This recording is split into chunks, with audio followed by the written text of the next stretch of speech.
Todos ustedes bienvenidos a este taller de especialización para operadores del Sistema Integral de Justicia Penal para Adolescentes, que tanto el Supremo Tribunal de Justicia a través de la Escuela Judicial y el Consejo de la Judicatura del Estado, a través de la consejera Claudia Maytorena, están generando para todos ustedes en razón de que es una certificación que están requiriendo todas las personas que son operadores de los órganos jurisdiccionales, operadores de la Fiscalía General del Estado de Jalisco, agentes de la Procuraduría Social del Estado, asesores jurídicos en la Comisión Estatal de Víctimas, abogados en general.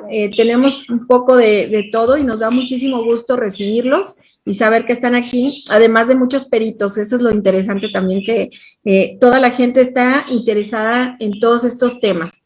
Y bueno, pues qué mejor inicio el día de hoy que tener a uno de nuestros jefes aquí, el magistrado Antonio Fierro Ramírez, que es un orgullo siempre presentarlo, magistrado, por la investidura que tiene, pero además porque es un gran y excelente académico, y lo digo de veras de todo corazón y sin otro ánimo, pero de verdad es un placer y un gusto siempre tenerlo, porque pues tenemos creo que bastantes años trabajando en estos menesteres.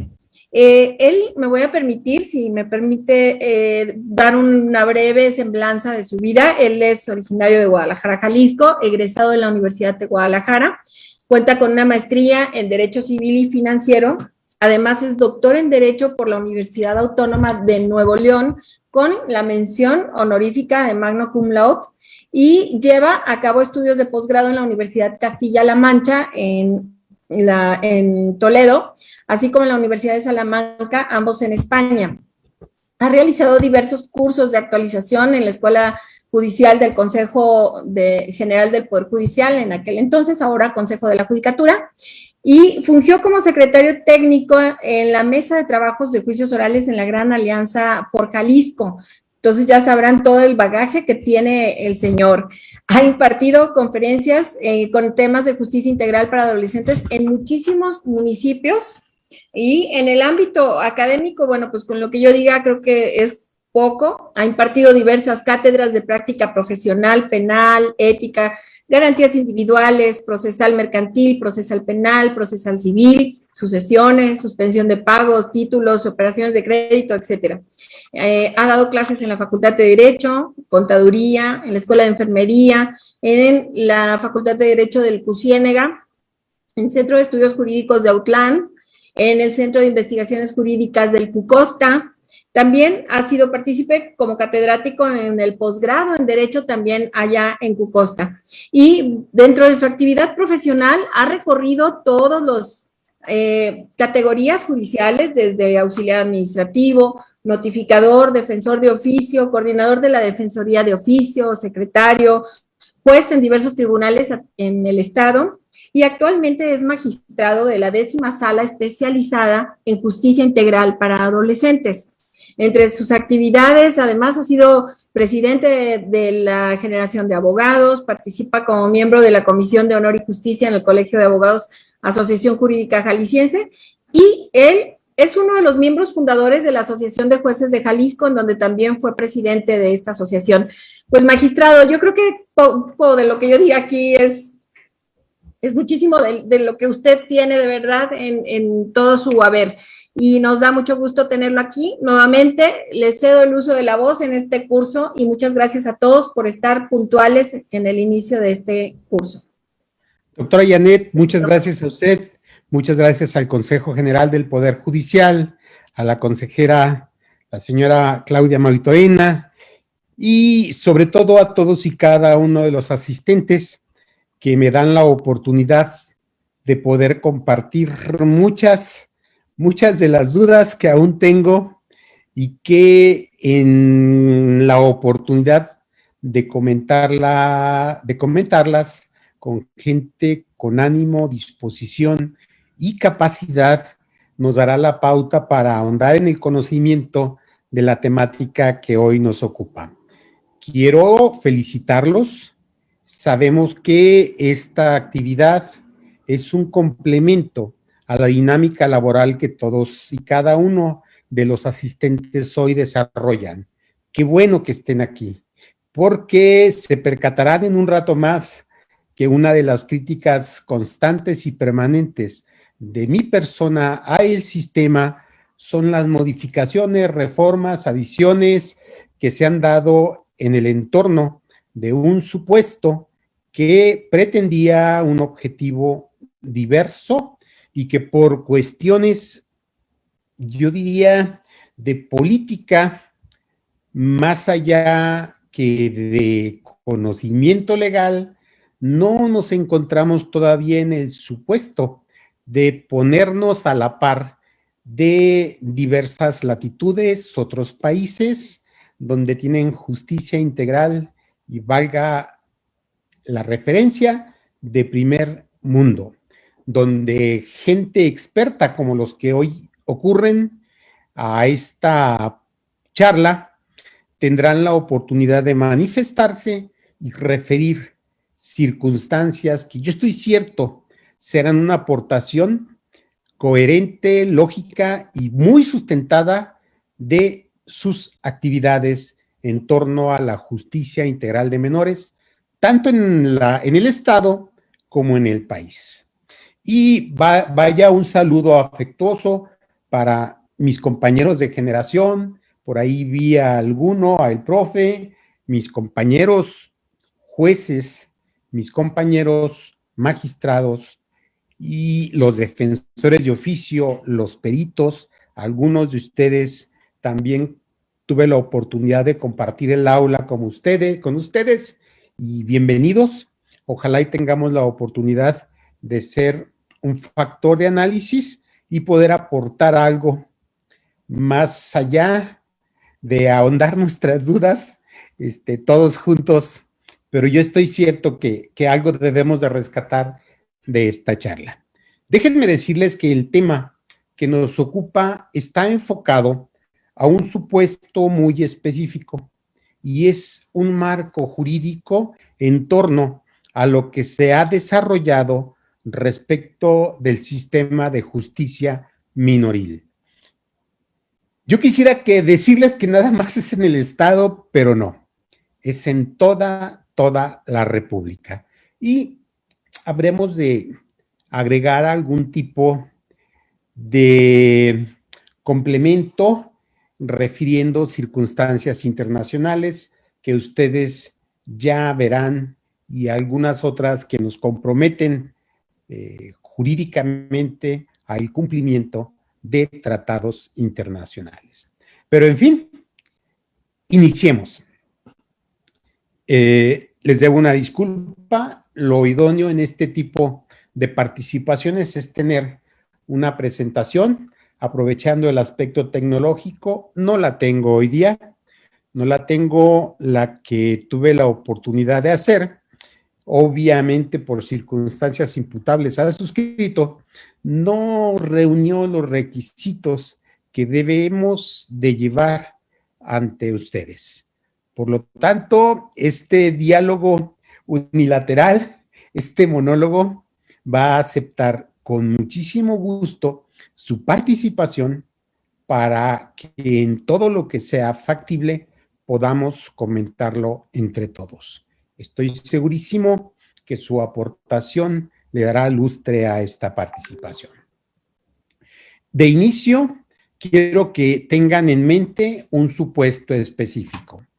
Este supuesto específico es la teoría de Kelsen, la pirámide de Kelsen. Es más propicio enunciarlo de esta manera. ¿Por qué la pirámide de Kelsen? Por un detalle primordial. En la pirámide de Kelsen, la prevalencia de las leyes establece que en el pináculo tendremos siempre a la Constitución.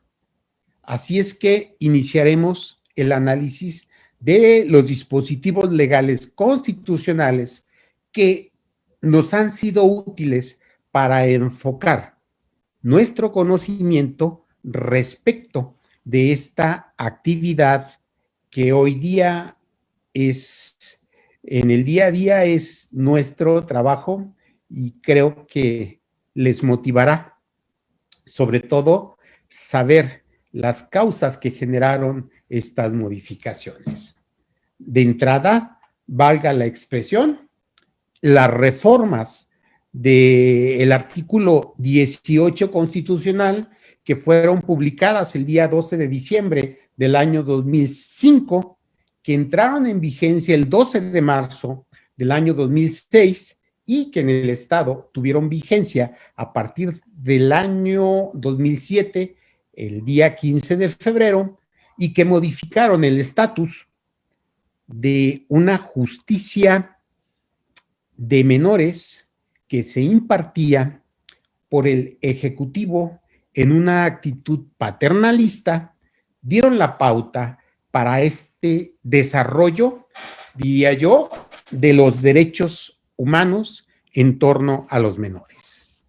Esta reforma nos lleva a reconocer a los adolescentes imputados en la comisión del delito con un derecho humano al debido proceso, a la plasmación de un programa normativo de respuestas concretas para abordar estos casos. Y son o fueron en su oportunidad dirigidas a prevenir y controlar a la delincuencia juvenil y a apoyar a los menores inmersos en estas conductas.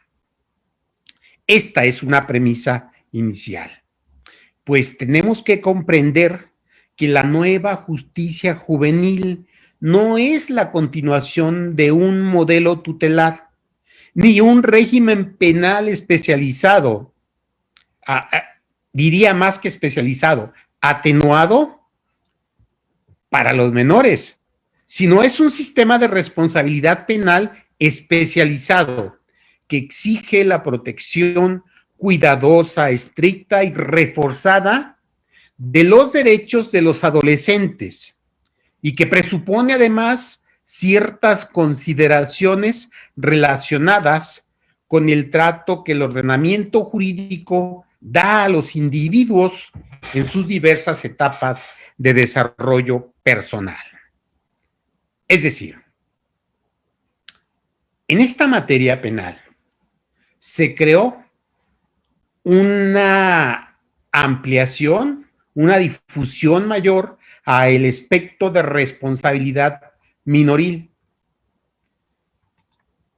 puesto que se determinó en forma específica quienes, llevando a cabo conductas antisociales, eran responsables ante el Estado. Perdón, me están haciendo una pregunta, si se puede traer un asunto de justicia juvenil del viejo sistema al nuevo sistema. De hecho, son parte de las modificaciones. Todo lo que sea en favor del menor se puede traer a colación. Aún cuando, suponiendo sin conceder que se hubiese llevado a cabo un procedimiento antes de la vigencia de la legislación especial, ojo, averiguación previa de la legislación anterior, no quiero pensar en qué tipo de delito sería, pero me queda claro que aquel de mayor sanción, acorde a las modificaciones y reformas, no iría más allá de los 5 años de sanción, prisión, pena privativa de libertad. Bajo ese argumento y dado cuando entre en vigencia la nueva legislación, cualquier tipo de delito debería de prescrito. Entonces, ¿se puede traer? Sí se puede traer, pero el juez estará obligado a analizar si ya prescribió o no ese delito como primer análisis. Ahora sí que a bote pronto tendría que llevar a cabo ese análisis. pues la sanción máxima sería una prisión de 5 años. Esto es si se encontrara en la etapa o en el grupo etario de 16 a 18 años. Así es que yo creo que la respuesta ahí está. Pero continúo. Déjenme decirles, en esta modificación que se dio, se cambia ese modelo paternalista a un supuesto garantista, a un procedimiento de carácter garantista. Pues reitero, se crea y se maximiza el respeto a los derechos humanos, el respeto al debido proceso, el reconocimiento a hacer un procedimiento estrictamente apegado a la norma. Y de ahí vienen muchísimas circunstancias más. Explico. Si recuerdan, el artículo 1 constitucional nos establece, entre otras cosas, que no puede existir discriminación. Y entre algunos de los supuestos de discriminación, dice, por la edad. Pues bien, quiero enunciarles y subrayar que con antelación a la implementación del sistema existía esta discriminación, puesto que el Ejecutivo tenía de facto, para efecto de realizar actividad de juzgamiento en tratándose de menores, ojo, en tratándose de menores, tendría la posibilidad de ser sancionado por una persona que no era un juez. ¿Le sorprende? Es una realidad. ¿Quiénes eran? Los presidentes de los consejos paternales en los diferentes municipios del estado. Era un cargo político, no un cargo jurídico. No existía en su perfil la exigencia de ser considerado como un profesionista, requisito para poder ser presidente de ese consejo paternal. Y ese consejo paternal resolvía. ¿En qué sentido resolvía? Resolvía imponiendo medidas. ¿A quién? A los menores infractores, que no eran en ese momento considerados como entes sociales, discriminándolos de tal manera que no tenían derecho a un abogado o a un proceso. Me cuentan, no me tocó vivirlo, no por la edad, sino porque no manejaba asuntos de menores, en el sentido de que ocurrir a un consejo paternal era ni más ni menos que ir a recibir solamente una reprimenda, un regaño por parte de las autoridades administrativas. Y lo que es peor, no existían recursos para inconformarse con las resoluciones emitidas por el Ejecutivo, puesto que nos tocó vivirlo, mirando en una forma específica que había menores de edad privados de su libertad por la comisión de un robo y que tenían más de 2, en el caso concreto, más de 4 años. ¿Por qué? Porque ninguna persona había ocurrido ante la autoridad administrativa para velar por los intereses del menor. Simplemente estaba abandonado. Obvio, en forma inmediata salió cuando el cambio de sistema. Pero no me voy a detener en circunstancias de esta índole. ¿Cómo estaba integrado el consejo paternal? Era un presidente y era una comisión quien resolvía. pero en el aspecto teórico se exigía la presencia de un grupo interdisciplinario. Y lo dije literal, en el aspecto técnico se exigía. Me tocó, y espero que a los jueces que estuvieron como jueces foráneos se hubiesen percatado de que quien estaba a cargo del Consejo Paternal podía ser, valga la comparación, el compadre del presidente municipal, que no tenía conocimientos legales. Simple y llanamente, reitero, era un cargo de carácter administrativo y que muchas veces dio la pauta a tendencias proteccionistas y otras a tendencias sancionatorias sin justificación o fundamento alguno. En fin, no me detengo en ello. Les reitero, este procedimiento que se estableció con la reforma viene a crear un juicio de reproche especial, en el cual se pretendía que existieran personas con el perfil idóneo, que tuviesen conocimiento de derecho penal, de derecho familiar, de derechos humanos, pero que sobre todo fueran relevantes en cuanto a el aspecto de sensibilidad para el trato con los menores.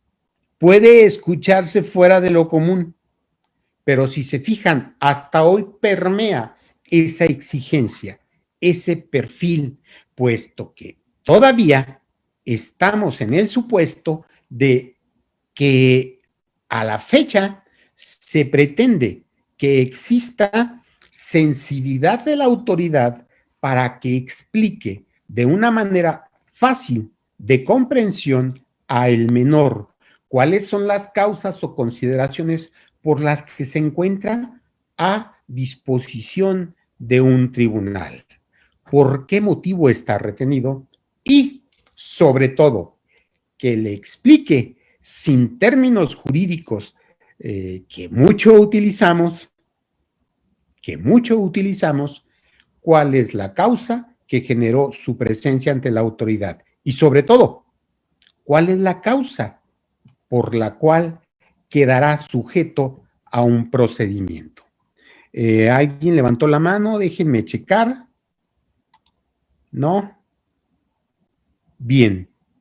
Sí, en efecto, Miguel, tal y como lo refieres, mi buen amigo Miguel Valenzuela, la reforma da vida a este trinomio de la justicia: juez, defensa, órgano acusador. Pero no solamente se limita a este supuesto. En un momento más, poquito más adelante, habremos de ver las garantías y los derechos que implican este nuevo sistema y donde, entre otras cosas, a pesar de ser normativamente explícito, se prevé la presencia de el padre, la madre o el representante legal. Y esto creo que ya lo viviste y lo hemos vivido quienes estamos inmersos en el sistema, los defensores, los ministerios públicos, los padres brillan por su ausencia, los representantes legales normalmente se están adecuando a últimas fechas, y diría yo, hace un par de años a la fecha, se ve la presencia de representantes de organismos públicos en atención y representación de ese menor, algo que al inicio del sistema no sucedía. Es una realidad. Pero en fin, les decía que este perfil que se pretendía se ha ido distorsionando poco a poco. Además del aspecto de esa discriminación que por edad tenían los menores y que se modificó indiscutiblemente para darles la oportunidad a estos de que gozaran de las garantías, de todas las garantías que prevé nuestra Constitución, pues el sistema tutelar no se las otorgaba, a grado tal de que no tenían en el procedimiento una representación legal.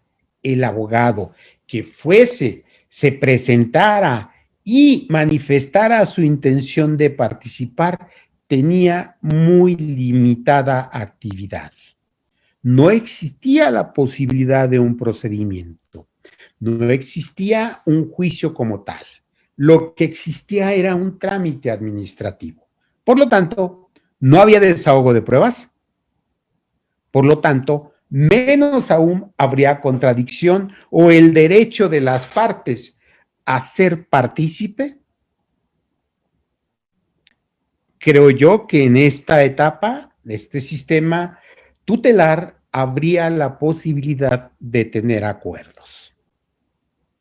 ¿Pero acuerdos entre quién? Entre los padres como responsables de los menores, como representantes de los menores y las víctimas o sus familiares. Traigo la cita de un caso que particularmente me llamó la atención. Estoy hablando de una población costera en el estado. Juzgado de primera instancia y en el cual se puso a disposición a dos personas que protagonizaron una colisión automovilística. Uno de ellos, lesionado, es puesto a disposición del juzgador. El otro, sin lesiones, es puesto a disposición del Consejo Paternal. Después de la emisión de dictámenes periciales, se constató que la responsabilidad en ese delito de carácter culposo le correspondía al menor que había sido puesto a disposición del Consejo Paternal. Estoy hablando en la dilación constitucional. Bien, este menor, al momento que es llamado a declarar, ya no estaba a disposición de ninguna autoridad. Ya había sido dejado en libertad por el presidente del Consejo Paternal. Lo fuera de lo común es que la persona que estaba a disposición del juez, en este caso, a mi disposición, fue decretada la libertad en su favor por falta de elementos para procesar. Y lo que me llama la atención es que el adulto estuvo 6 días a disposición de la autoridad hasta que se resolvió la dilación constitucional. 4 días en el hospital y 2 días en la cárcel pública municipal. En tanto, el menor, el día que chocó, salió en libertad. ¿Por qué? Al momento de resolver, le pedí al presidente del Consejo Paternal que nos informara la causa que había generado esta libertad. No estaba cuestionando el por qué, simplemente dame la pauta para saber qué va a pasar con los aspectos de consecuencias legales, reparación del daño, entre otros, y me dijo que literal por orden del presidente municipal. Perfecto, le dije, yo no tengo ningún inconveniente, ni tendría oportunidad de cuestionar el por qué lo hizo. Simplemente yo quería tener la constancia de que la contraparte había sido decretada en libertad por una autoridad, en este caso administrativa. No voy lejos. Al momento de investigar nos dimos cuenta que chocó a las 10 y a las 11 estaba fuera, pero él era el responsable y nos llamaba la atención el supuesto de cuál es el sustento legal para poder decretar su libertad. No existía sustento legal, ni siquiera existía la obligación de emitir una resolución por parte de la autoridad administrativa. Decía literalmente ahora sí, que las normas en que se justificaron para resolver que en su oportunidad y bajo su criterio habría de resolver lo que correspondiera. ¡Pum! Sorpresa, no había ley, no había reglamento, no especificaba qué, cómo, cuándo, pero esta persona salió libre. Entonces, valga la expresión, no existía un control de realidad. Ni siquiera existía un libro de gobierno donde se registraran los casos que habían sido puestos a disposición de esta autoridad administrativa. Bajo ese argumento, el aspecto del debido proceso nos abre un espacio de seguridad jurídica para estos adolescentes que entraron en conflicto con la ley. Bien, el modelo que debemos considerar, entre otros aspectos, da importancia del proceso, da importancia al estatus mental de los menores. Se considera personas con un grado de madurez en progreso y a su progresiva adquisición de autonomía, pues no debemos de perder de vista que cuando son puestos a disposición de una autoridad, la condición que tienen es vulnerable. Estos menores de edad presentan grados de vulnerabilidad diferenciados. Y al acceder al sistema de justicia, obviamente pueden estar expuestos a influencias positivas y negativas.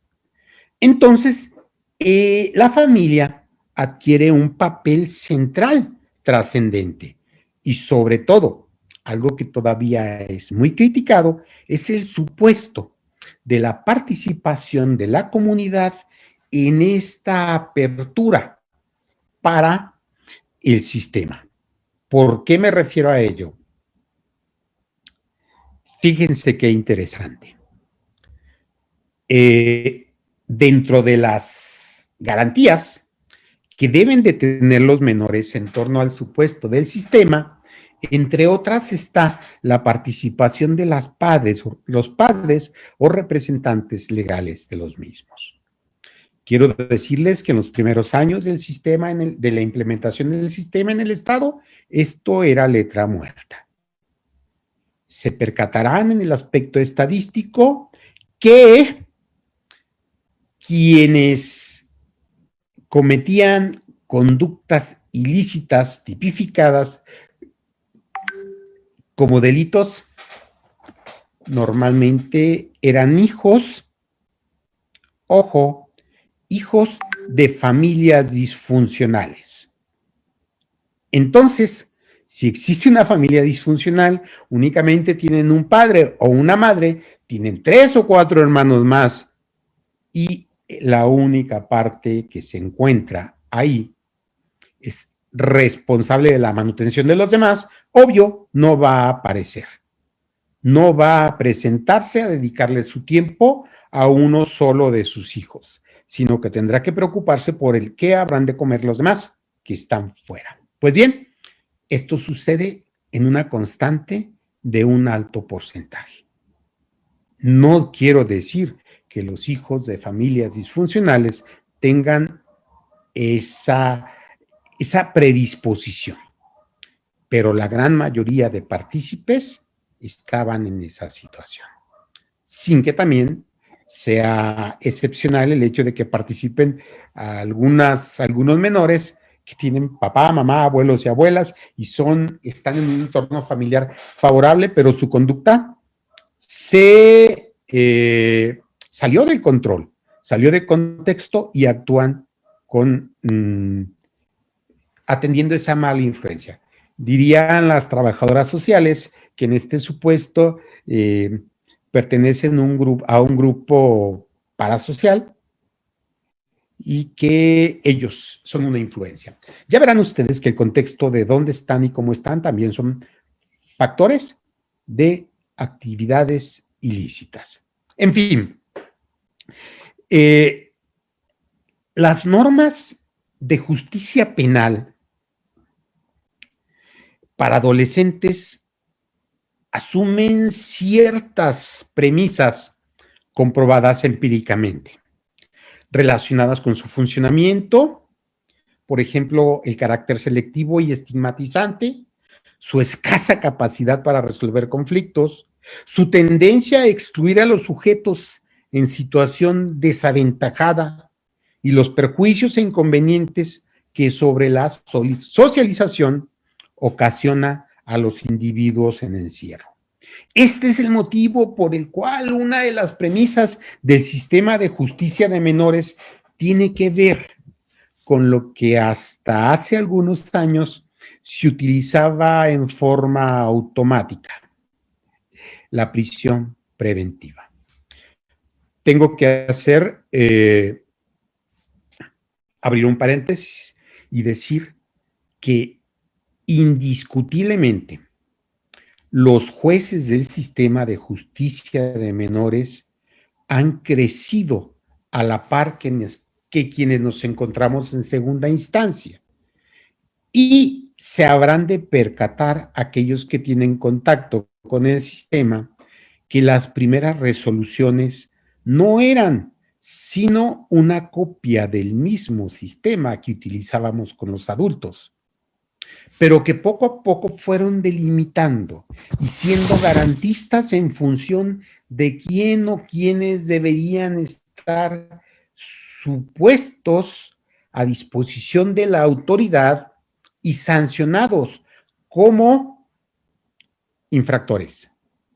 ¿Por qué la diferencia? Delincuente e infractor, precisamente por su madurez en tránsito. Y hoy verán que muchas personas que todavía están llevando a cabo conductas ilícitas han ido a el supuesto específico de sanciones de privación de libertad en su domicilio o condicionadas a los fines de semana en reclusión, es decir, modalidades de esa prisión preventiva. Ojo, la tendencia es una orientación normativa e ideológica, acorde al mismo artículo 18 y acorde a los presupuestos de política criminal que se están ajustando, como lo señalé hace un momento. Pues yo creo que estos serán un ineludible parámetro de configuración de los sistemas de justicia en los estados.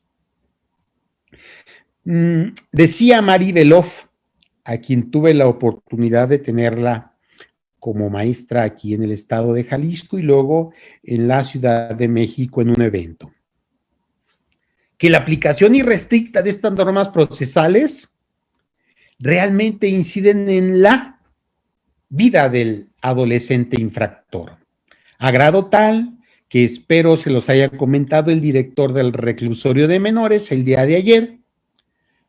Un menor, habiendo ingresado por cualquier motivo, por cualquier conducta ilícita a un centro de retención, no regresan en forma ordinaria. Es decir, la reincidencia en menores es mínima, equiparándolo al supuesto de los adultos. Mínima. Van poco más allá de los 10, 12%. Los primeros dígitos son los que nos dan la pauta para considerar que un menor no fue impactado positivamente en el hecho de estar en la cárcel. Sale y modifica su conducta. Pero déjenme señalarles que también hay excepciones. Caso concreto, un menor, sus padres estuvieron insistiendo a sobremanera que ya había cumplido con su sanción social al haber estado recluido durante aproximadamente un año. Sorpresa, salió y en menos de un mes lo privaron de la vida. ¿Por qué? Bueno, será motivo de discusión si la causa, cuál sería la causa, pero lo que es importante para nosotros es que decididamente quedó claro que estaba de nuevo con compañías no propicias y provocó una conducta ilícita. Por lo tanto, lo privaron de su vida mediante una agresión y en un pleito entre grupos parasociales. En fin, creo yo que la implementación del sistema acorde a lo previsto por el artículo 18 constitucional nos establece dos supuestos de realidad Esa es mi perspectiva y lo pongo a consideración. 1.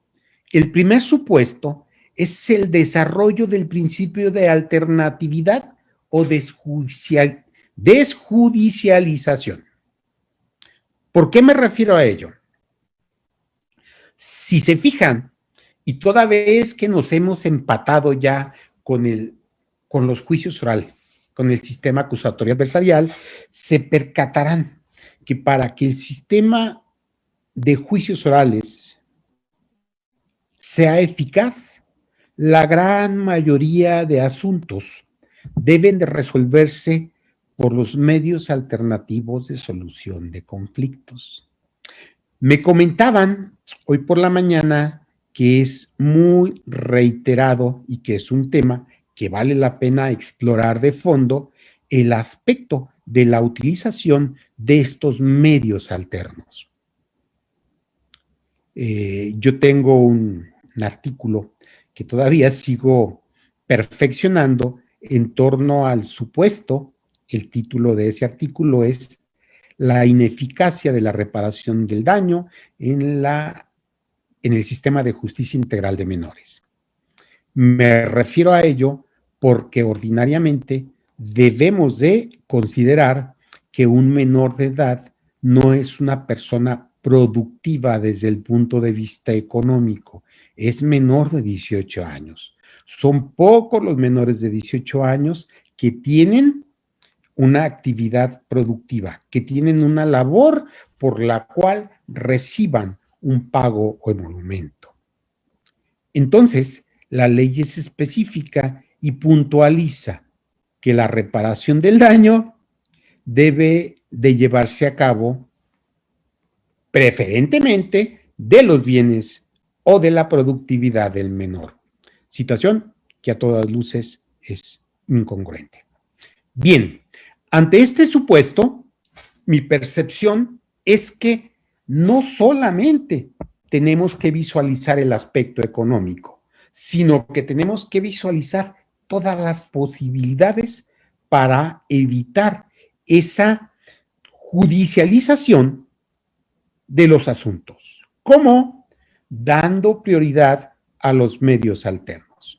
Esta solución de conflictos creo yo que es el futuro del sistema, puesto que daría la pauta para que fueran eficaces los juicios y daría la pauta para buscar en su gran mayoría la reparación del daño desde un punto de vista eficaz. Y para esto es una observación también personal, quienes habrán de responder por esta reparación del daño ordinariamente tendrán que ser, al igual que en la reclamación de una responsabilidad civil objetiva, los padres o tutores de este menor, sin perjuicio de que las sanciones a los menores se lleven a cabo.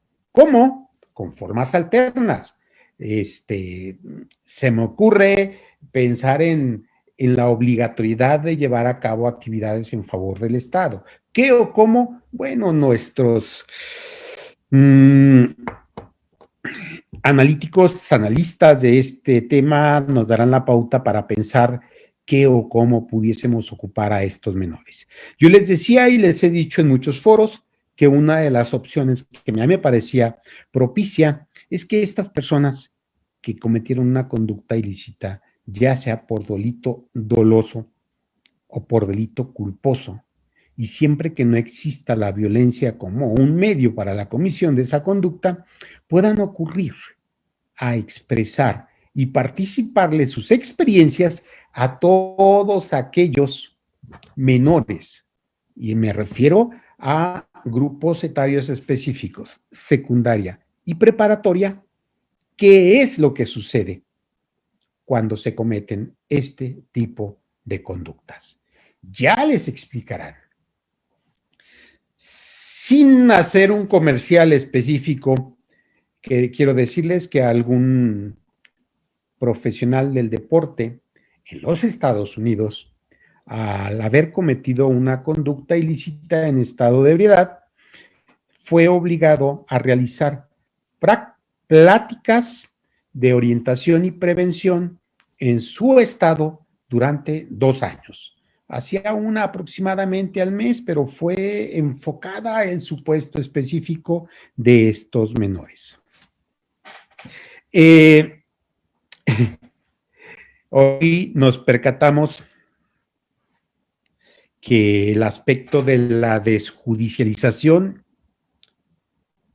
de repente pareciera que estamos en un continuo asalto de ideologías extrañas al modelo consagrado. ¿Por qué lo digo? Porque en forma intempestiva empezamos a sancionar a todo mundo y agravamos las penas y calificamos de delitos de impacto social alto a algunos que sí lo son, pero otros tantos que no lo son. Y no, para no tocar pieles sensibles, me quiero referir, por ejemplo, a el caso aquel en el cual dijimos e hicimos un reproche penal en torno al robo de autopartes y dijimos que era un delito grave y por lo tanto no alcanzaban libertad aquel que se robaba un retrovisor o una antena del radio de nuestros vehículos. Antes, bueno, cuando eran más visibles y más fáciles de arrancar. Y aun cuando resulta una veracidad, algo perfectamente comprobado, el hecho de que la cárcel no modifica conductas. El hecho de la penalización o agravamiento de las penas no implicaba y no implicó nunca la reducción de estándares, la reducción de altos índices de conductas ilícitas. O sea, el hecho de que existan sanciones más graves no disminuye la delincuencia. Pero además, nos queda claro que la inseguridad que padece el país en este momento alenta y produce estos cambios, pero no se concretizan ni desarrollan, sino que ignoran y hasta contrarían los postulados básicos del programa normativo constitucional. Ejemplo concreto, señores, la última ratio es la prisión preventiva. Y continuamos decretando la prisión preventiva. Creo yo que, bueno, retrocedemos llanamente en las regulaciones iniciales y afectamos la configuración del debido proceso, puesto que se establecen límites más estrechos y creamos en un momento determinado, damos la oportunidad a que menores de edad se involucren con otras personas, otros grupos y vuelvan a cometer conductas ilícitas. Pero en fin, esto es una percepción. Únicamente señalo y advierto sobre esta circunstancia. Voy más allá.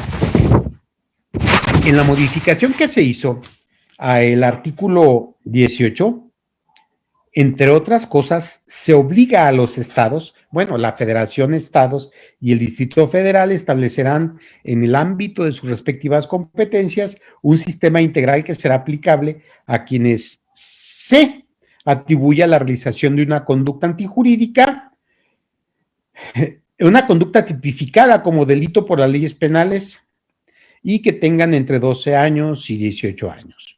Ojo, estos grupos etarios de 12 a 16,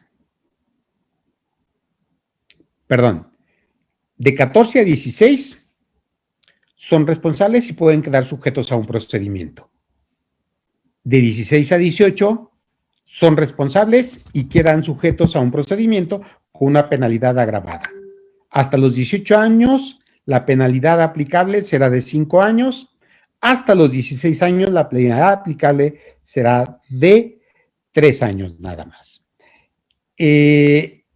Las personas de entre 2 y 14 años de edad son sujetos a procedimientos de rehabilitación y orientación. Todavía hoy, después de muchos años en el sistema, no he encontrado, no tengo una respuesta clara y precisa para poderles decir, los tratamientos de orientación y rehabilitación son estos.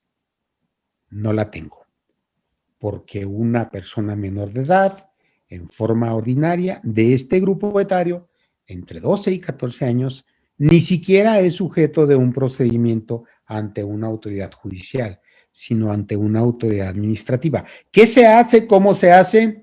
Le hemos dado seguimiento y todavía no encontramos una respuesta concreta, una respuesta que sea trascendente y sobre todo que nos lleve de la mano a emitir una opinión que sea justificada. Voy más allá. Les decía, en nuestra pirámide de Kelsen tenemos a la Constitución, referimos ya al artículo 1 y el artículo 18, en donde lo importante, y les decía, es la creación del debido proceso, la instauración del reconocimiento de los derechos humanos, la posibilidad de sujetarse a un procedimiento, la posibilidad de que sea un juez quien lo resuelva, la posibilidad de tener defensores y la participación de su familia en este procedimiento. Pero esta obligación ha ido permeando muy lentamente. Estos menores en condición de desarrollo, que tienen diferentes derechos, han sido poco reconocidos. ¿Por qué? Porque tanto la Federación como los estados hemos sido sumamente lentos en la operatividad de cada sistema. Y hago una cita de realidad. Iniciamos con 2 juzgados en el primer distrito, hoy distrito judicial. Después tuvimos hasta 6 divididos en el estado y hoy nos queda uno solo para concluir con los asuntos que están pendientes y que pertenecen al sistema. Antes de la última reforma y que se refiere a que los juicios deberán ser orales y que esta es del año 2019. Todos los juicios de menores deben de ser orales a partir de la implementación de esta nueva reforma. En fin, poco a poco iremos tocando más temas. En el caso concreto, ya referimos los dispositivos constitucionales de la nación. En el aspecto estatal estamos todavía más lejanos. De hecho, solamente un artículo en la Constitución estatal prevé tales supuestos del trámite de los menores. Y esto es el artículo 7, apartado B, en sus diferentes fracciones. Al referir en el párrafo cuarto una copia literal de la reforma del artículo 18 constitucional, que entre otras cosas, y me voy a permitir dar lectura, que lo que nos interesa dice: la operación del sistema estará a cargo de instituciones, tribunales y autoridades especializadas en la procuración e impartición de justicia para adolescentes. Se podrán aplicar las medidas de orientación y protección y tratamiento que amerite cada caso, atendiendo a la protección integral y al interés superior del menor.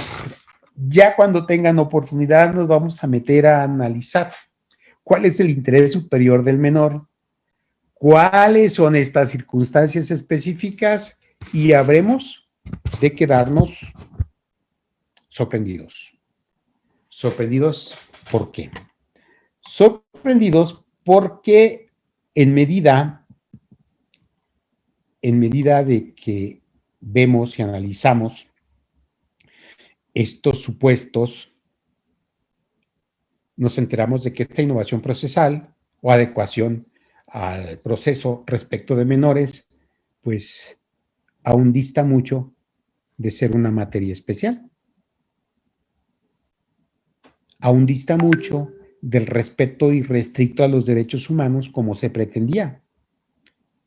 Y aún dista de los aspectos específicos del debido proceso. ¿Creen ustedes que esto sea realidad? Solo hago una cita como ejemplo. Para efecto de no revictimizar a las víctimas cuando se trata de menores de edad, es indispensable que un grupo interdisciplinario haga la entrevista y en un momento determinado se haga del conocimiento de las partes para efecto de que en una sola ocasión, se lleven a cabo todos los dictámenes necesarios, exista la entrevista con el psicólogo, exista la entrevista con el médico legista, exista la entrevista, de ser factible, con el abogado defensor. Y si no la entrevista, cuando menos designar a un defensor de oficio para que esté presente y pueda llevar a cabo esta actividad defensiva, aún en el supuesto de que no haya detenido, para efecto de no revictimizar. Todavía no tengo un conocimiento de una audiencia en la cual se hayan hecho estos planteamientos desde un punto de vista de realidad. La participación interdisciplinaria para tratar de evitar la revictimización. ¿Qué nos falta? Nos falta material humano, nos falta disposición de las instancias gubernamentales para permitirle a don Jorge Vizcarra que tenga no 3, que tenga 10 defensores.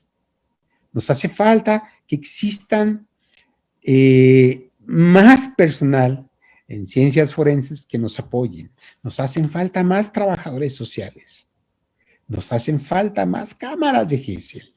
Nos hacen falta 1000 cosas. Algunos de ustedes están presentes en el Centro de Justicia para las Mujeres. Es una sola sala donde se desarrollan audiencias de las 9 de la mañana a las 9 de la noche. ¿Qué pasa con los asuntos de menores?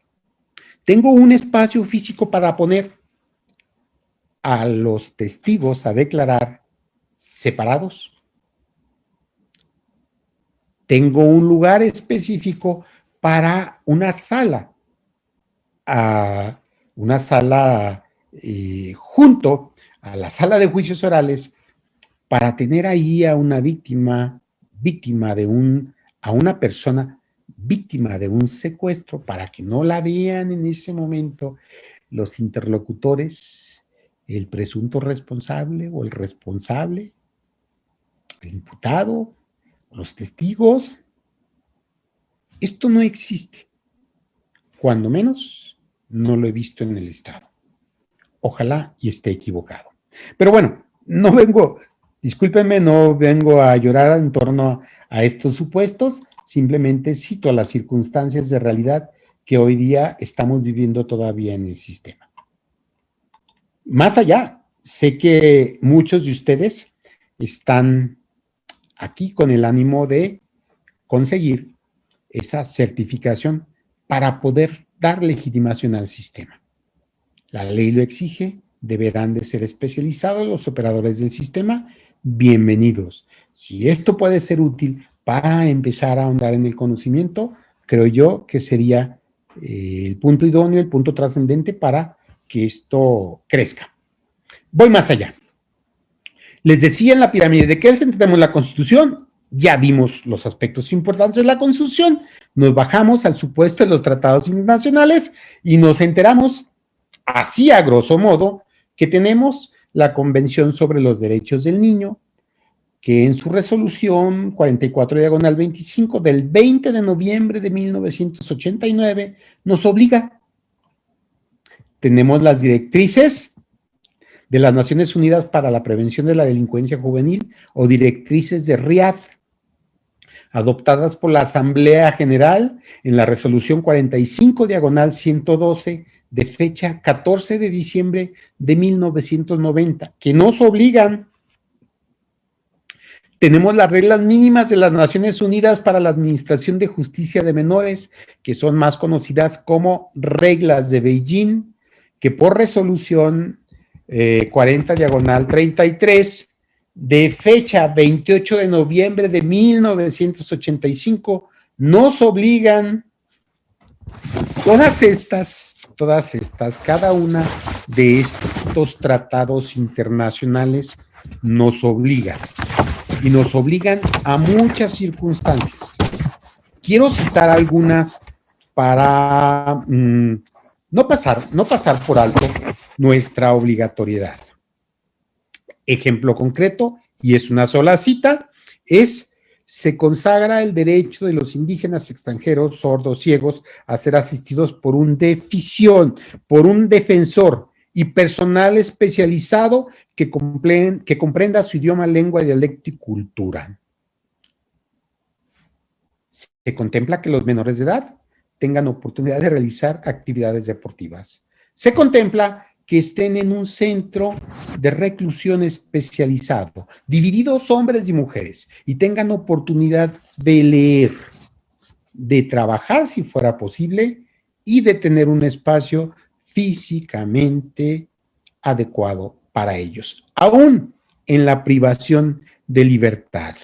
Se contempla el apoyo de especialistas para que analicen el estado físico y emocional y las circunstancias y condiciones particulares de la víctima y el ofensor, entre otras cosas. Estos tratados internacionales nos obligan, puesto que somos parte de esos convenios y los aceptamos. Dice, por aquí tenía a la mano una obligatoriedad en torno a el supuesto de la legislación, una jurisprudencia que dice que inclusive los convenios o tratados internacionales están inmediatamente después de la Constitución y más allá de las leyes federales. Pues sí, teóricamente o dogmáticamente, este es el supuesto. En la práctica, ¿sucede? ¿En la práctica se realiza?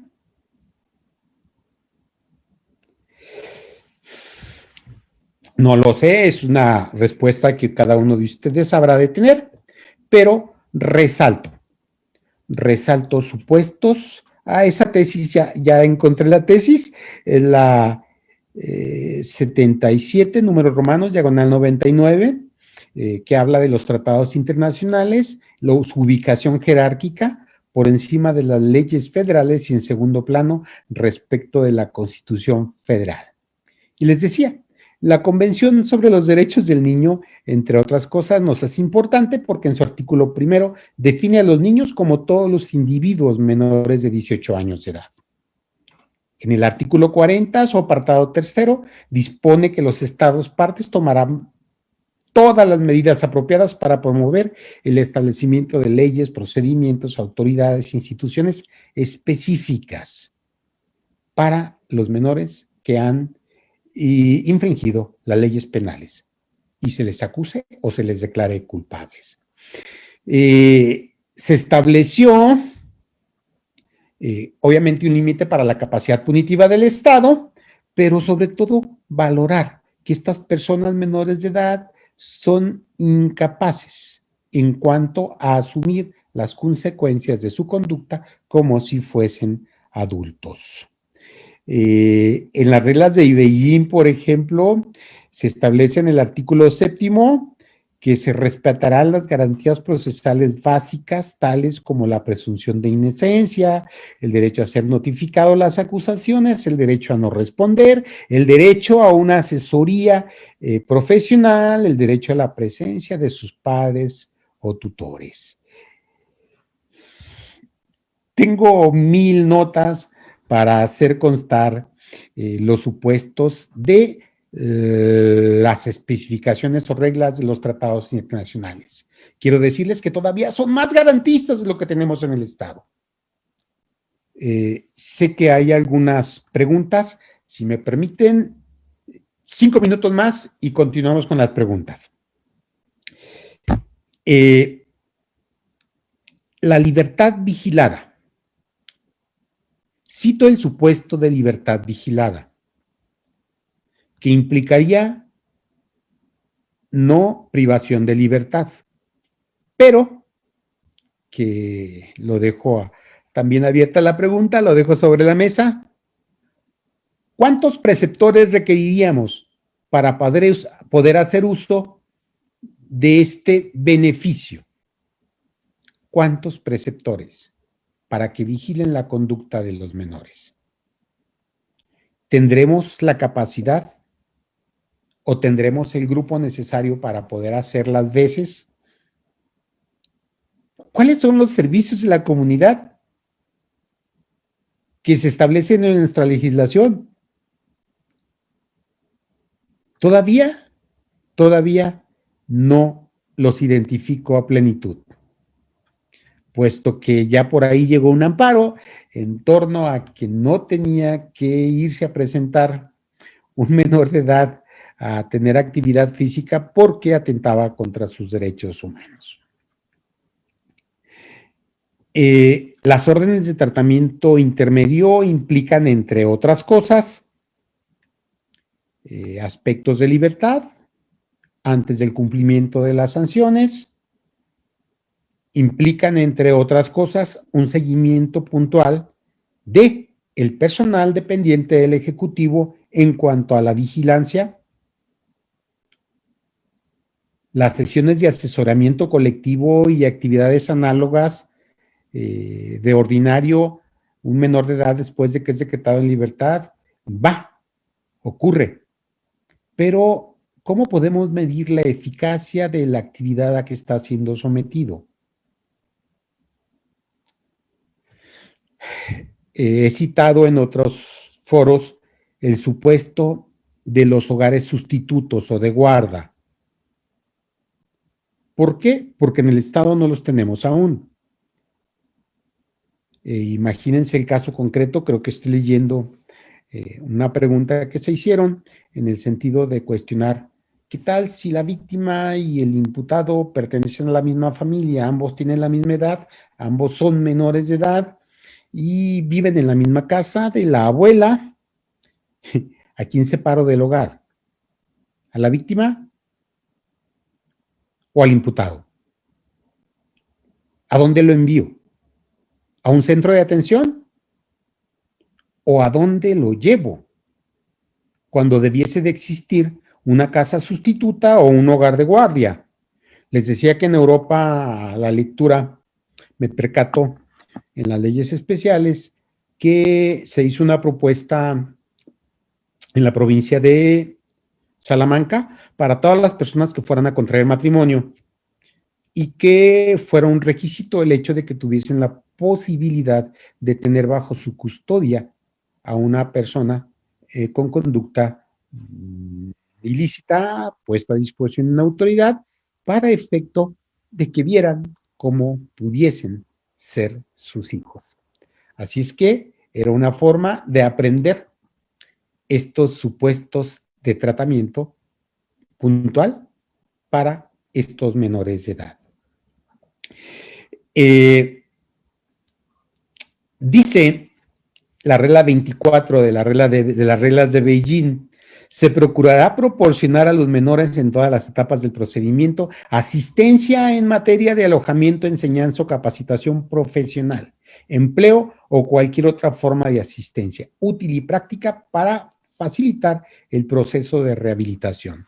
En la última visita que hicimos a los centros de atención, nos percatamos de que ya no existía el taller de costura, donde estaban haciendo pantalones, más bien existían algunos talleres de manualidad.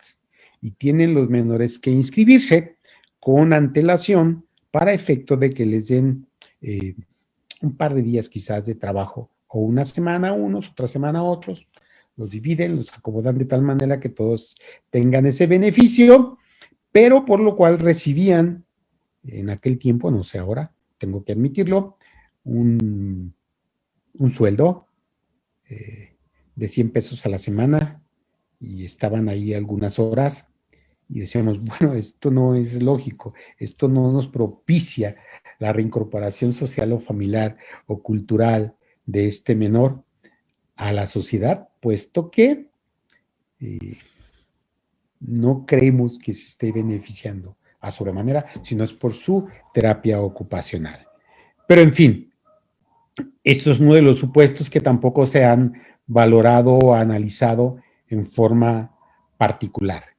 Les decía que existen principios que debemos de analizar, entre otros la presunción de inocencia, la única persecución y juzgamiento, o sea, no pueden ser juzgados más de una vez, la ley más favorable, que si lo digo así tan fresco es, en el caso de concurso aparente de normas, se aplica la ley más favorable al reo. Tratamos de ser puntuales, tratamos de seguir el lineamiento normativo que nos imponen y creo que está funcionando, creo que es muy eficaz, creo que nos da la pauta para que no haya más reincidencia. La defensa en juicio, yo sé que lo van a tomar como broma, pero es en serio. En alguna ocasión, en un procedimiento de menores, se empezaron a cuestionar entre sí el defensor y el Ministerio Público respecto de que no tenían especialización. Y bueno, resuelvo el problema, es un aspecto de forma, no de fondo, y está debidamente garantizado con la presencia del defensor, el derecho humano a un debido proceso, así es que lo veo más como un aspecto de forma. Pero estaban cuestionándose y tuvieron la oportunidad de acercarse ante el titular y les dijo el titular, demos por sentado que todos somos especialistas. ¿Para qué efecto? Para efecto de no declarar la nulidad del juicio. ¿Sí? Esto, por eso, será de utilidad trascendente la actividad que hoy estamos realizando. Voy más allá. En tanto a la defensa, el interés primordial está enfocado a la formación integral y reinserción de este menor. Queremos saber qué se está haciendo, cómo se está haciendo para buscar esta reinserción. Yo creo que esa reinserción tiene un margen de eficiencia trascendente, puesto que normalmente alguien que estuvo en el interior, un menor de edad, ya no regresa, no es reincidente. Y eso es un factor, un parámetro de referencia importante para que se haga la valoración específica. Quiero decirles que esto es un comercial, entre comillas. Si algún menor de edad incurría en una falta e incumplía con la obligación que tenía, ejemplifico, para ir a las sesiones de Alcohólicos Anónimos o Drogadictos Anónimos, no hacía sus presentaciones cada que tenía que hacerlas, si estaba gozando de libertad, empezamos a modificar los criterios y cambiamos la medida que tenía, ejemplifico, reclusión domiciliaria, y le decíamos, ¿sabes qué? No cumpliste. Al no cumplir, ya no estamos en obligación de ayudarte. Y por lo tanto, te vamos a regresar al centro. Y cambiamos la medida. Ojo, había sido beneficiado y ahora se lo modificamos. No pierdan de vista que al cumplir el 50% de la sanción, se haría acreedor el menor a diferentes beneficios. Uno de ellos es el cambio de la medida. Bien, no cumplía, lo regresábamos. Este acto provocó correr la voz entre los menores de edad.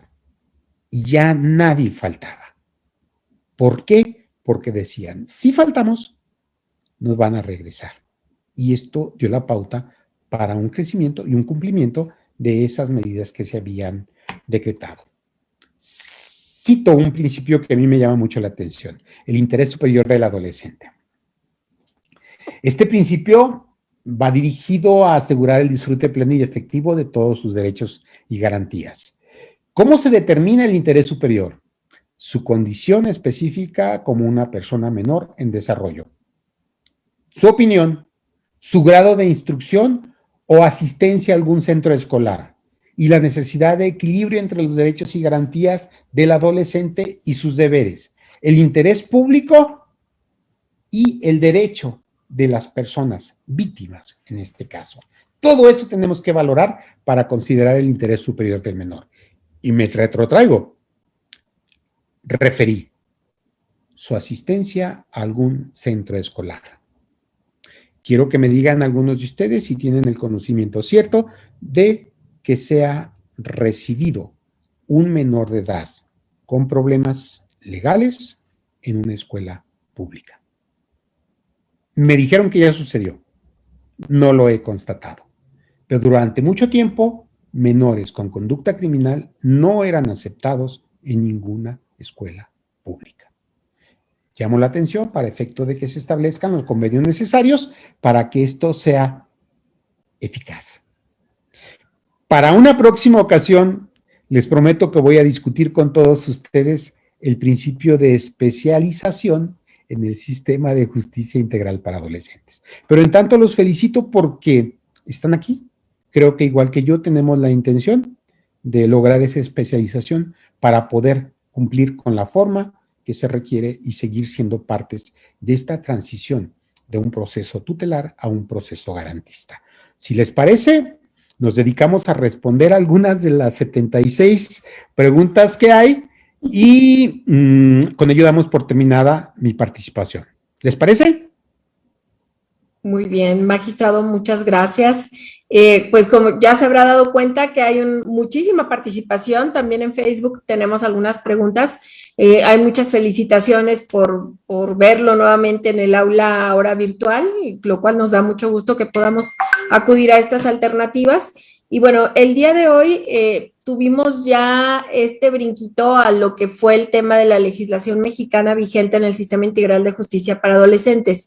Y si me permite, voy a dar lectura con algunos de los comentarios que tenemos aquí en el chat, o no sé si usted quiera leerlos, no sé, a lo mejor algunas cosas. Yo escucho con atención. Es que gracias. No sé si se habrá percatado de que para poder leer me tengo que quitar los lentes, así es que prefiero hacerlo así. Gracias. Muy bien. Bueno, Óscar Osvaldo López Moreno dice, buena tarde, de favor. Bueno, ya no saturemos aquí las conferencias, es decir, pues sí, aprovechemos para hacer nuestras preguntas. Y aquí hay una interesante, permítanme, me fui muy atrás, perdón, hay una interesante intervención. Dice, hola, muy buena tarde.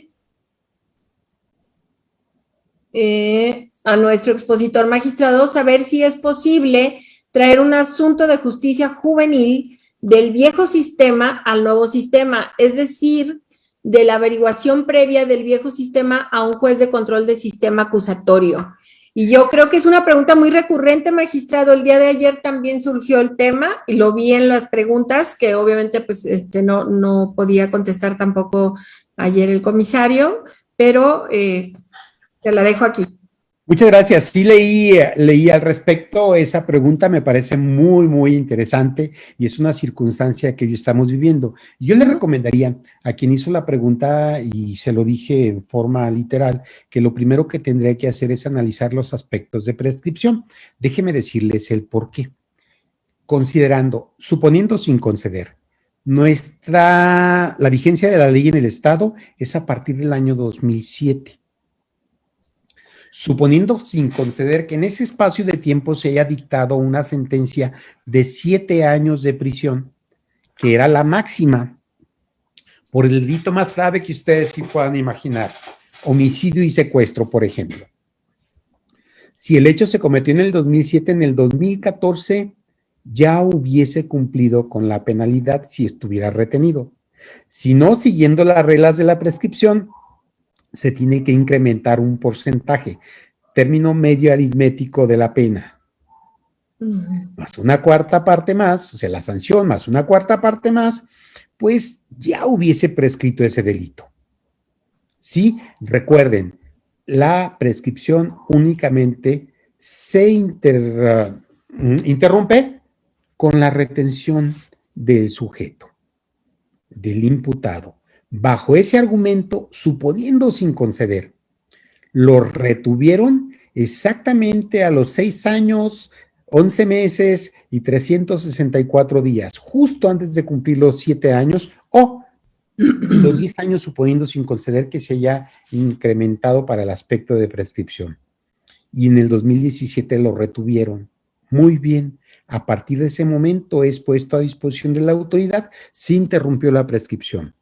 Si fue en el 7, en el 17, ya hubiese sido detenido, pues bien, con la novedad de que la sanción máxima se redujo a 5 años. Ya no son 7, de 16 a 18 años serían 5 años, lo cual implicaría que estaría a punto en el año 2022 de cumplir con esa sanción.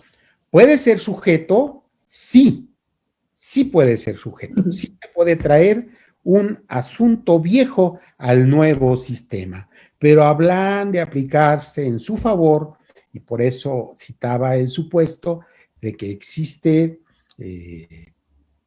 choque, confrontación de leyes, deberá de aplicarse en su favor la más favorable. Bien. Muy bien. Muchas gracias. Aquí hay otra pregunta, bueno, comentario de Fernando Fidel.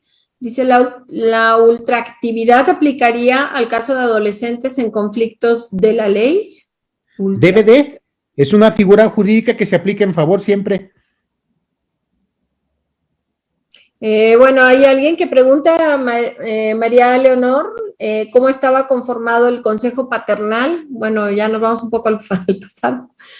Sí, les decía que era un grupo interdisciplinario que tenía nada más un secretario y un presidente del Consejo Paternal. Este grupo interdisciplinario lo conformaba un maestro, un médico, un psicólogo y el presidente municipal y el secretario del presidente municipal, perdón, el presidente del consejo y un secretario. Eran 5 personas y ellos resolvían todo lo conducente en torno al supuesto de personas que eran puestas a su disposición. Así bien lo integraban. En algunas personas eran 5, en algunas otras personas eran 7. Específicamente en Puerto Vallarta eran 9. Había representaciones sociales en las cuales estaba un presidente de una escuela, padres de familia de una escuela, un presidente de un sindicato de maestros, y la idea era que hubiese participación. Nunca se reunían, pero eso establecía la que fuera multidisciplinar, ¿no? Sí. Bueno, así es. Mire, hay una pregunta del maestro Miguel Valenzuela. Dice, ¿la reforma le da vida al trinomio de la justicia? Juez, defensa y órgano acusador.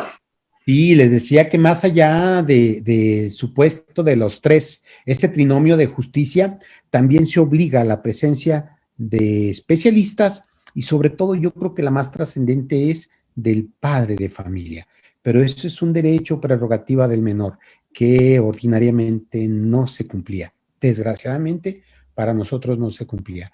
Creo que Miguel estuvo aquí en un juzgado especializado y él creo que se dio cuenta de la poca participación de la familia.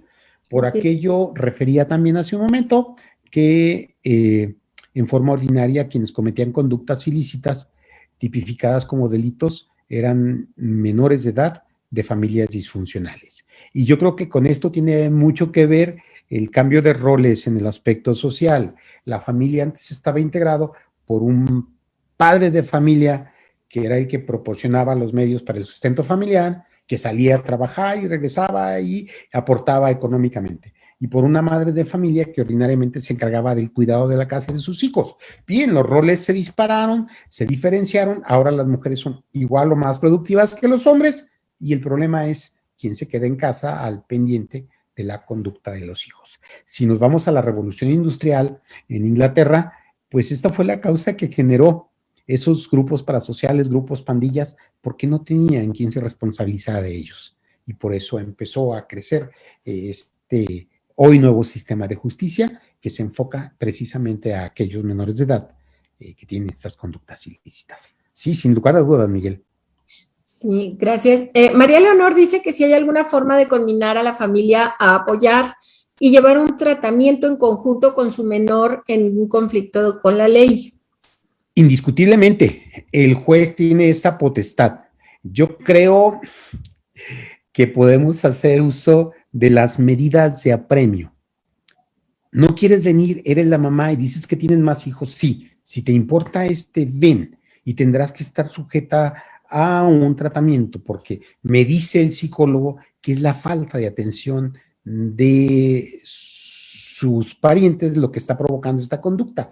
Ven, te llamo. ¿No quieres venir? Te multo. ¿No quieres venir? Te amenazo con retenerte. Sí, sabemos que es muy difícil porque la realidad supera a los buenos deseos de provocar el cambio. Pero si nos enteramos, por ejemplo, que la mamá es una mater familias que acorde a un examen de una trabajadora social respecto del campo, la situación parental, ella es una persona que solamente está en su casa, que no trabaja, que su marido la mantiene y que no quiera ir, caray, entonces sí, yo creo que estaríamos en la posibilidad de inclusive poder hacer uso de todos los medios de apremio para lograr su comparecencia y que se sujetara a este tratamiento. Quiero decirles que en el aspecto fáctico, los padres de familia eran partícipes una vez que veían la realidad de este drama social. Ya cuando su hijo había estado 3 o 4 meses interno, o sea, al principio se preocuparon, después cuando vieron que no lo dejaban salir, empezaban a ocurrir, a ir y a hacerse presentes de una u otra forma. Bien. Aquí hay un comentario del maestro Miguel Valenzuela sobre una experiencia propia. Dice que en una ocasión le tocó la situación de un familiar en el tiempo del modelo tutelar y retuvo el MP más de 48 horas en trasladar al menor por un delito culposo al consejo paternal y tampoco podía fijar fianza, violentando más aún la garantía de un menor. Por ello era un modelo injusto. Pues es una experiencia, ¿no? Del pasado que nos... Es una realidad y lo citaba yo hace un momento. Cuentan, no me tocó vivirlo porque no veía asuntos de menores, pero me decían que si iba un abogado a tratar de revisar algún tipo de asunto, procedimiento al consejo paternal, lo que sucedía es que lo regañaban a él y a los padres. Y en lugar de permitirle el desarrollo de su profesión en defensa del menor, simplemente no le permitían el acceso. Si lo veían difícil, llanamente no le permitían el acceso. Bueno. También hay un comentario de Salvador Ríos, dice, los adolescentes se consideran con un grado de madurez en progreso, presentando condiciones de vulnerabilidad y de un estado mental en desarrollo, lo cual les impide la toma de decisiones de forma positiva. Pues sí, todo este tipo de cuestiones nos dan cuenta de... Giovanna, la licenciada Giovanna, dice, existe una gran problemática y es que los jueces en aras de dar cabal cumplimiento al respeto de los principios de la ley, cuando se está en el sistema actual frente a los menores de edad, uno víctima del otro, es decir, del victimario, resulta un proceso poco imparcial porque el adolescente en conflicto con la ley le dan mayores protecciones a sus derechos que al menor de edad víctima de este caso, que no ocurre cuando el victimario es adulto. Allí los menores de edad víctimas tienen amplia protección de sus derechos por parte de los jueces, cosa que no ocurre con los jueces que llevan la justicia para adolescentes y deberían ser más equitativo y dársele mayor protección a los menores de edad víctimas del delito cuando sean víctimas de adolescentes en conflicto con la ley. Perdón, está súper extenso el comentario y yo estoy... Sí, déjeme darle respuesta breve. Licenciada Giovanna, tiene usted toda la razón. Déjeme decirle que por ello era indiscutible que se buscara un perfil propicio para aquellas personas que son jueces en el sistema de justicia de menores. No nos parecía lo idóneo que hubiese un juez imperativo, como tampoco un juez indolente. Estuvimos buscando la presencia de un juez que tuviese ambas capacidades. Yo refería hace un momento en mi charla el aspecto de los hogares sustitutos.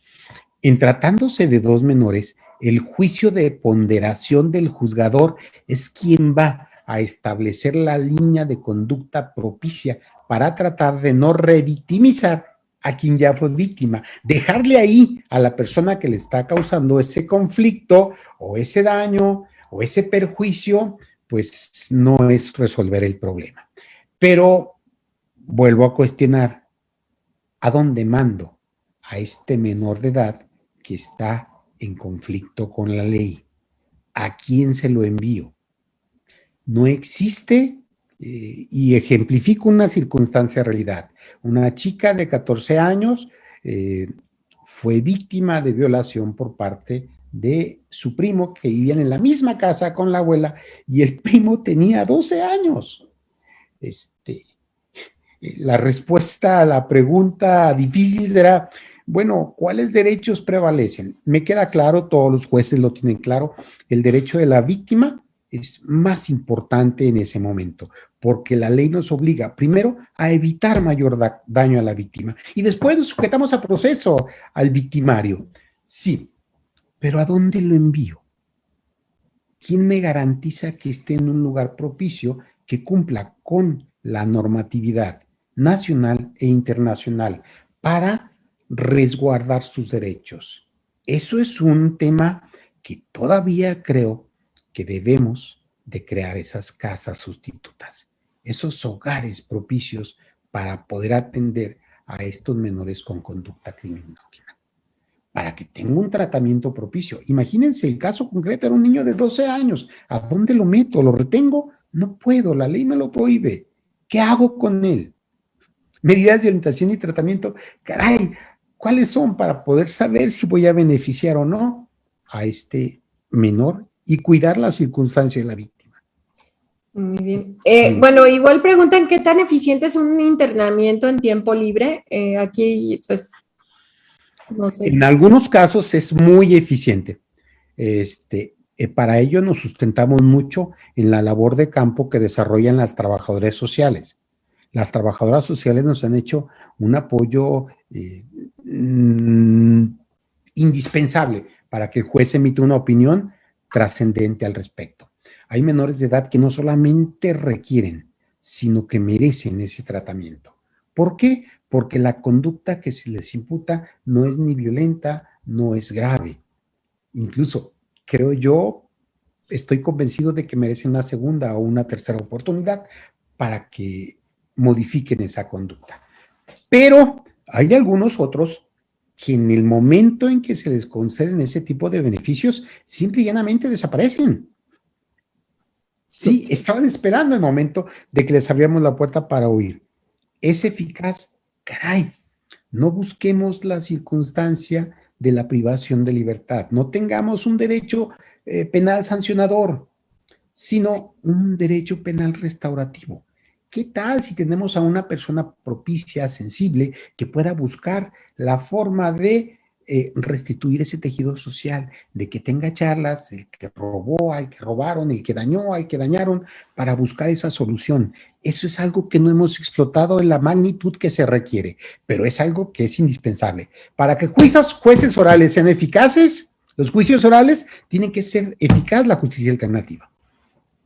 Fíjese, doctor, que en ese sentido hay un par de comentarios aquí que uno dice, pero la justicia restaurativa y que los padres intervengan en casos de reparación del daño, eso pregunta Laura, pero luego el juez Luis Alberto Castellanos dice, lo que se busca es que la reparación del daño, esa obligación no sea trasladada a los padres, porque bueno, ¿en qué momento, creo yo y reflexiono, los muchachos van a realmente entender que causaron un daño y realmente la justicia restaurativa no se estaría cumpliendo, ¿no?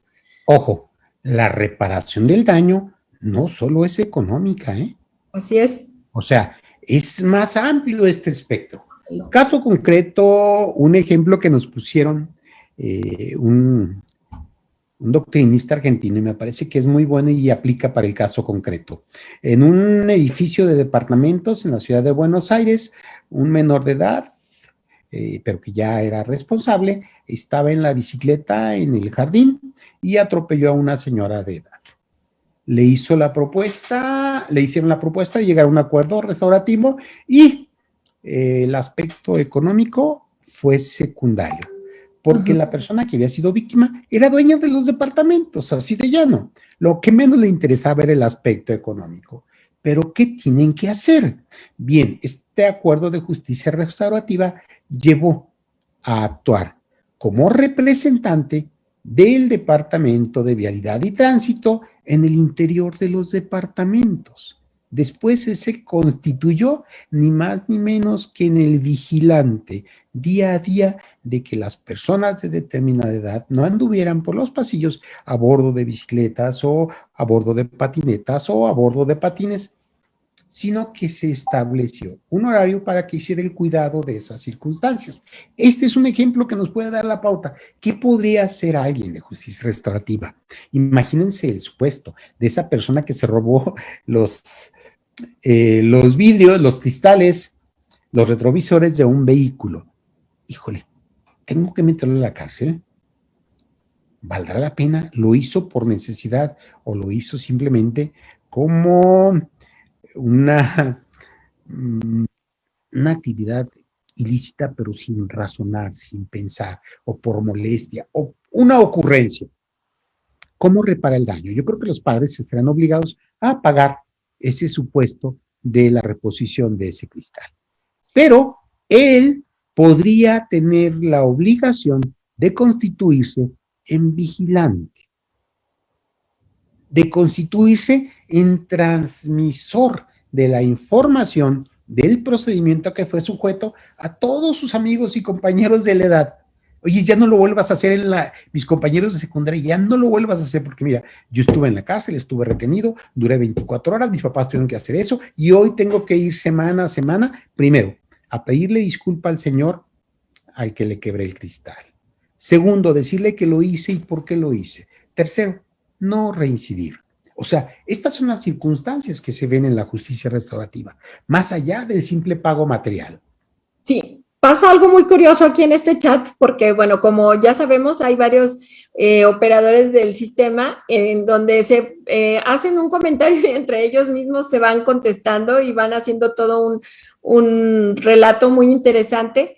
Pero yo creo que ya en el tema de justicia restaurativa, que lo vamos a ver más adelante, esta parte creo que quedará, todavía va a dar para mucho de qué hablar. Y quisiera centrarme en algunas otras preguntas que le hacen al magistrado más directas en cuanto al tema. Bueno, habla aquí la Secretaría de Seguridad Pública por medio de una de las áreas.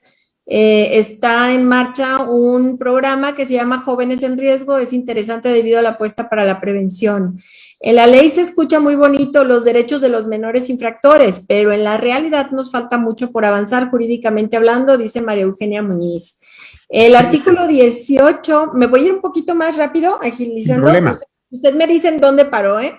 No, Cristian Francisco nos dice el artículo 18 tiene dos supuestos de realidad. El primero es la alternatividad y la desjudicialización. Y el segundo, ahí sí dice, queda el paréntesis. No sé si el primero es la alternatividad y la desjudicialización. La alternatividad y el segundo es la desjudicialización. Ah, ok, entonces a eso se refiere porque él juntó los dos primeros. Bueno. Probablemente lo hice yo. ¿En qué momento Fiscalía del Estado comenzó a operar ¿qué será nuevo sistema de justicia para adolescentes? ¿En qué momento comenzó? Fiscalía del Estado comenzó a operar el NSJP. No quiero estar... Nuevo sistema de justicia penal. Ajá. Empezó a operar en el 2007, el 2006 se autorizó, se implementó en el Estado. Y tengo las fechas, déjeme decirle, en forma puntual. También otro tema dice que una sola sala y 2 ministerios públicos por turno no se dan abasto. Lo sé, estoy de acuerdo. Que hay una gran carencia en todas las instituciones de capital humano y bueno, es un problema. Los recursos económicos y más preparación para los servidores públicos. ¿Cuál es el presupuesto para adolescentes? Uf.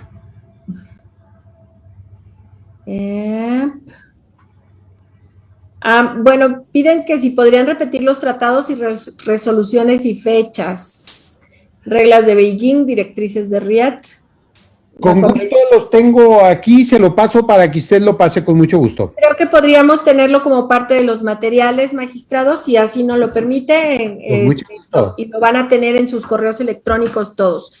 Bueno, dice, en definitiva, debiera existir tratados internacionales y nuevas leyes para el tratamiento integral de adolescentes de estos tiempos contextualizados y contextualizadas por lo menos por país.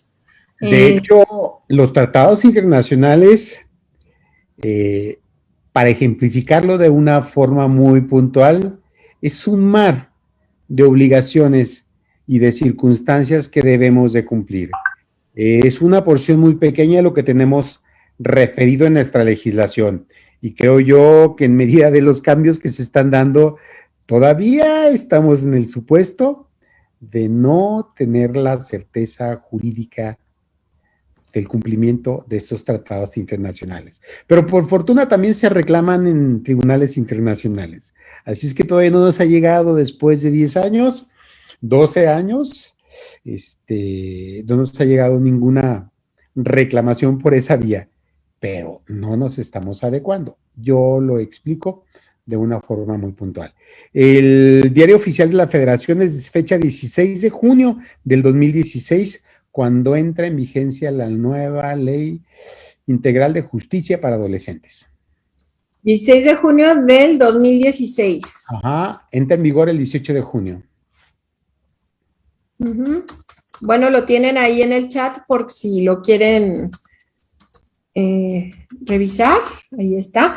Híjole, tenemos más de 200 mensajes. No nos vamos a ver abasto. Yo creo que si de una forma u otra hay posibilidad, hacemos una segunda sesión. Claro, para dar respuesta a todos estos cuestionamientos. Yo creo que vamos a dejar los cuestionamientos guardados porque incluso, bueno, ya son 8:15, no quisiera abusar de su tiempo, magistrado, pero sin embargo le comento que también tenemos algunas sesiones todavía que creo que usted encajaría perfecto para dar seguimiento a estas temáticas y que a lo mejor podríamos darle seguimiento a estas preguntas que vamos a guardar para usted. Si gusten, una vez que se guarda también el chat y se lo puedo enviar a su WhatsApp para que lo tenga y usted en su momento, si considera, lo puede tener como un material extra para una siguiente sesión. Claro que sí, con muchísimo gusto. Ya lo estoy comprometiendo. No, usted sabe que me alquilo para esto y me encanta la posibilidad de poder compartir. Y sobre todo, veo gente que está involucrada, veo gente que sin lugar a dudas, el hecho de su participación va a ser un referente para que esto pueda ser modificado. Yo sigo insistiendo en que lo primero que debemos hacer es modificar nuestro entorno para ser partes de ese cambio. No se crea que ha sido sencillo, ha sido una tarea muy difícil.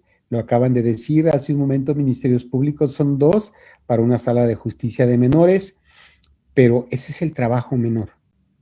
¿A qué me refiero? Inclusive en el aspecto números, en el aspecto estadístico, tenemos más asuntos de adultos que de menores. Y es algo en lo cual, obviamente, habrán de observar que si teníamos un principio de especialización, ahí se rompió, porque es una sala que tiene asuntos penales de adultos y asuntos de menores. Esa no era la idea de los legisladores, ni la secuencia de la implementación internacional del sistema. Muy bien. Pues, por necesidades del trabajo lo hacemos. No, y qué bueno que se está dando esta posibilidad el día de hoy. De veras que yo felicito tanto esta iniciativa de la consejera Claudia Esperanza Rivera Maytorena, preocupada por esto, le solicitó al presidente Daniel Espinosa Licón y que aquí a través de su comisión magistrado, pues también pudieron ahora sí que echar a andar esta maquinaria y poder plantear este curso que me parece extraordinario y que sin embargo, pues hora y media es insuficiente, realmente nos da para mucho, pero son 60 horas, ya se darán cuenta que tendremos bastante tela de dónde cortar y afortunadamente tenemos ya muchas personas que son operadores y que nos pueden presentar esta gama de posibilidades y esta experiencia que ustedes tienen tan rica. Por aquí hay unas personas que están opinando que son peritos en psicología y que no entendían el proceso y que están muy contentos por haber ingresado al curso, porque son parte de un engranaje y yo discúlpeme que luego saco a relucir a los peritos, usted sabe que el cariño que les tengo a todos, porque pues por muchos años he estado trabajando con ellos, pero de verdad, incluso yo no dejo de aprender y de verdad agradezco la oportunidad que me están dando por participar aquí con ustedes. Y magistrado, pues si no tiene inconveniente, el día de hoy estaríamos cerrando esta sesión con la promesa de que mañana mismo estaría yo dándole guerra allí en su ponencia y decirle, a ver, aquí está. Con mucho gusto. Y usted me dirá si es posible retomar lo que tenemos aquí. Con gusto. Yo les daría, con mucho gusto, sin ningún problema, algunas participaciones que tengo, que ya los tengo en físico, con plantillas, pero la de hoy no me gustó y bueno, prefiero manejarlo así de llano.